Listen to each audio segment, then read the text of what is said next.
Welcome back, coin roll hunters. Thanks for joining me, Matthew, the great coin roll hunter, on another exciting episode of Big Money, the show that takes our favorite coins and currency and puts them under the microscope. Today we're going to take a closer look at the Pennsylvania state quarter for what looks like a bird on it. Also, if you're new to the show, just watching for the first time, hit that subscribe button and ring that bell because you're not going to want to miss another episode. Also, if you'd like to try this yourself at home, check the descriptions below this video where I've included an Amazon affiliate link to the same exact USB microscope I use here on the show. But without further ado, let's get into it. Now, if you followed our adventures yesterday, we did some coin roll hunting and we came across an awesome Pennsylvania state quarter. I'll bring it up for us now. So here it is. This is the same quarter we pulled out of that roll. And I'll leave a link to that roll hunt if you want to join in. But anyway, just looking at this elegant Pennsylvania reverse design on this quarter, this design was actually engraved by John Mercanti.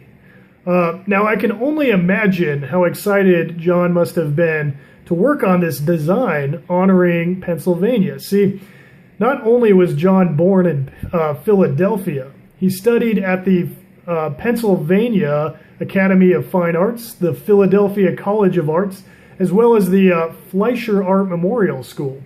And if that wasn't enough to foster a sense of pride in place, I could only imagine how much more proud he must have been after serving 6 years in the Pennsylvania Army National Guard. So I'd be willing to guess that out of all of the designs John has been a part of and overseen during his time as the chief engraver of the United States Mint, the Pennsylvania state quarter was probably one of his favorites. But then again, I'm just guessing. What's even more impressive about John's career, though, is that he produced more coin and metal designs than any other employee in the history of the United States Mint. In fact, he racked up more than 100 designs even before he was appointed the 12th chief engraver of the United States Mint on May 19th, 2006. So John Mercanti has been very influential in designing the modern coins we're most likely to see in our pocket change. But let's get back to the design elements on this quarter. So you'll see two dates on this coin. The top date is 1787. Now, this was the year that Pennsylvania was declared a state, which occurred on December 12th of that year. And the lower date reads 1999. And that was the release date for the Pennsylvania design. Pennsylvania was the second design in the 1999 series and the second quarter in the 50-state quarter program. The 50-state quarter program began in 1999 and it ran to 2008, ran through to 2008.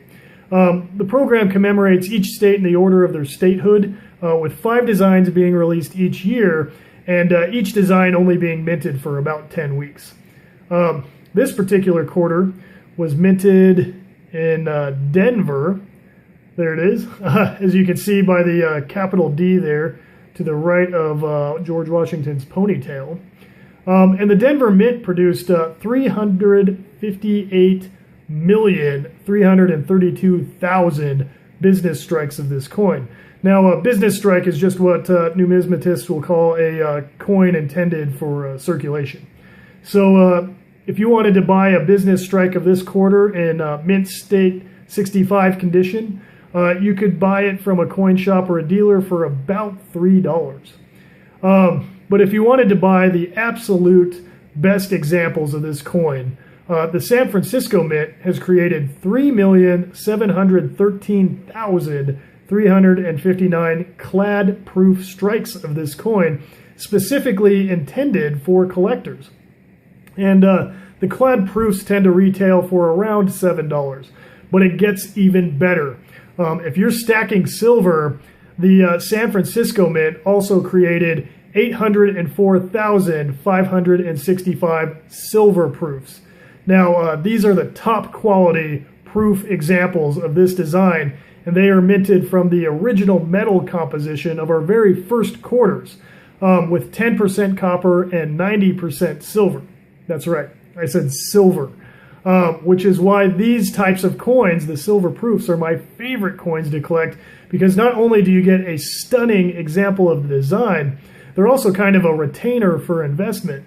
So if you wanted to get your hands on one of these silver proofs of the Pennsylvania design, you'll be looking at a retail price of somewhere around $30. Now, the price point for this coin will fluctuate depending on the availability, as well as the spot price for silver on any given day. So, but yeah, enough investment talk. Let's get this coin under the microscope. So let's just make some room here. All right, here we go. Okay. So let's see here. We'll start at the bottom rim of the coin here. Along the lower rim, you're going to see the motto for the United States of America written in Latin, and it reads E pluribus unum. And in English, that means one of many. So there it is, E pluribus unum. And above the United States motto, you see the release date for the Pennsylvania design, 1999.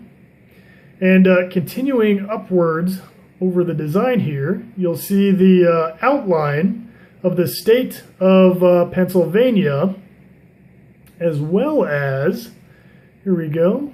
Actually, we'll just give ourselves a little bit of room here. All right, and this is the state's motto, virtue, liberty, and independence. We'll cross the coin here to the left, and we're going to see another symbol, okay, right here. This is a keystone, and it represents the state's nickname, the Keystone State. Now, this refers to the Jefferson Republican Victory Rally in October of 1802, where Jefferson toasted Pennsylvania as the keystone in the federal union.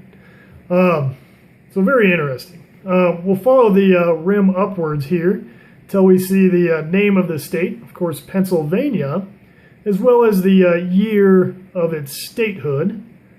Okay, 1787. All right, and that actually occurred, Pennsylvania became a state on December 12th of that year, actually. But then we come to the centerpiece of this design here. This is actually a representation of a statue designed by Roland Hilton Perry called Commonwealth. And it actually sits on top of the Pennsylvania State Capitol Dome. And it's a female figure, and she extends her right arm in kindness. Okay, and then in her left arm, she holds a ribbon mace, which symbolizes justice. And if we look at the end of the mace here, we will see the target of our search right there. That is a bird. Okay, so let's see. This is doing some research. This bird is an eagle with outstretched wings. Okay, so if the staff, the ribbon staff represents justice, I'm guessing that the eagle represents liberty. And what better eagle than the bald eagle? Now, it doesn't specifically say which eagle it is. However, the bald eagle has been used as the United States national emblem since June 20th, 1782. And this is because the bald eagle shows great strength. It has a long lifespan and majestic looks. So, but it also is believed to only exist on the North American continent, which I thought was a really cool fact. So there you go. Thank you for joining me as we mark off another bird in our birding list of the state quarters. And if you're enjoying the show, please share it with your social media networks, and let's see if we can't get your other friends to come over to the show and talk about coins or whatever. So till I see you tomorrow for some more coin roll hunting, this is Matthew, the Great Coin Roll Hunter, wishing you happy hunting.